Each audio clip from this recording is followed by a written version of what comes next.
The easiest thing I've done was to get out from under the labels and to live the life that I live.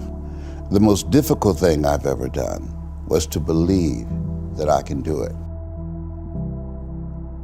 The difference is that when you don't know what's impacting you, and it's something that's holding you down and you're not aware of it.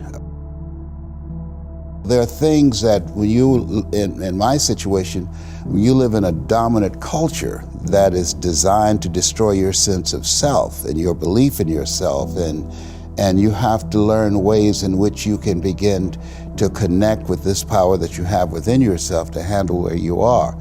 The key is to be constantly in a perpetual process of discovering the truth of who you are and fighting constantly to look for ways in which you can escape the inner conversation.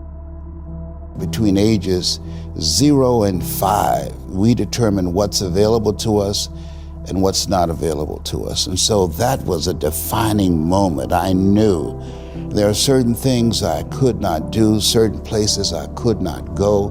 They used to have signs on Miami Beach that said, Jews, dogs, and coloreds not allowed.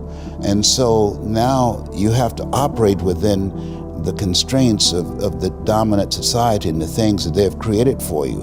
And it's a challenge to see yourself beyond that and to work to get outside of that even after those laws have changed, because that has become so much a part of you, you unconsciously operate within the parameters of what has been put in place. Like you're driving on the expressway, the 405, and you'll get off on an exit that you weren't going in that direction, but you unconsciously did it because you've done it so many times that many people, because they're not making a conscious, deliberate, determined effort to think outside of what life has thrown at them, they end up doing the same thing over and over and over again. Einstein said that thinking that has brought me this far has created some problems that this thinking can't solve.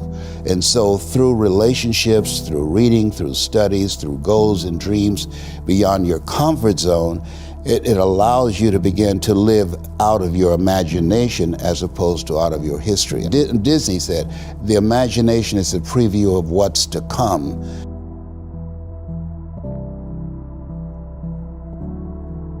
They have to expose themselves to something that will give them a different vision of themselves. And in addition to that, they have to put themselves in a community of what I call OQP, only quality people. A gentleman who dramatically transformed my life, I was a junior at Booker T. Washington High School in Miami, Florida, and I went in his class looking for another friend, and he said, go to the board and work this problem out for me. I said, sir, I can't do that. He said, why not?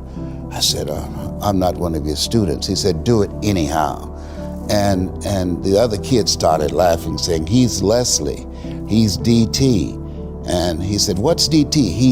His brother is smart, but he's the dumb twin.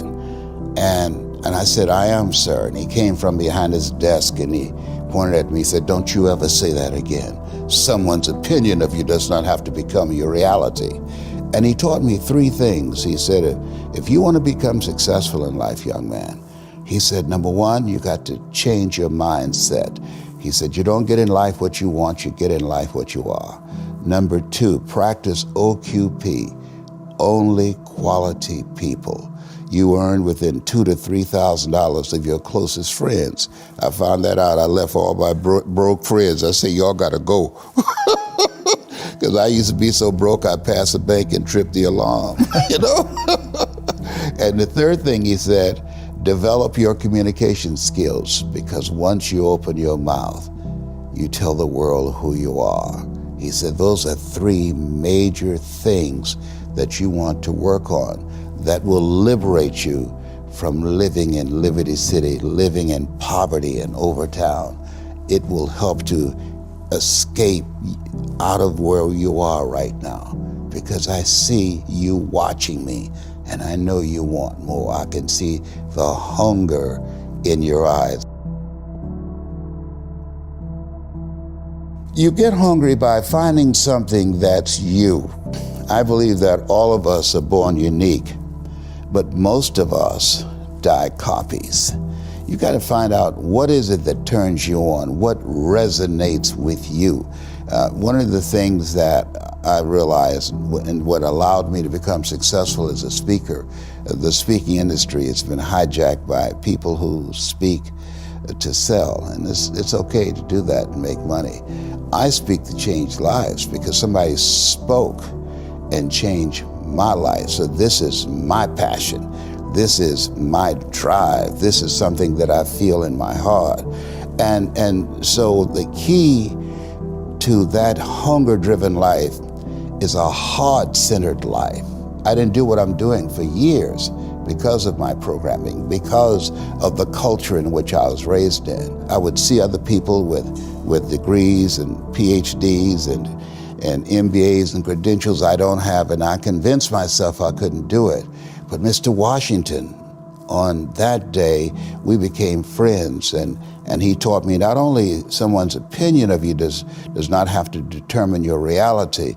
He said that you have to work on yourself and you have to have an unstoppable attitude, and no excuse is acceptable, and you got to make it a priority, a non-negotiable in your life, and hold a constant vision of what it is you want to achieve. See it accomplished and go all out. Find a way to win. In spite of the setbacks, in spite of the disappointments, in spite of your failures. I tell people when I'm giving presentations, you will fail your way to success. I have a saying, is life knocks you down, try and land on your back, because if you can look up, you can get up. And so those experiences of going after goals that's beyond your comfort zone, and having relationships that will challenge you, and surrounding yourself with coaches and mentors who can take you to a place within yourself that you can't go by yourself because you can't read the label when you're locked in the box.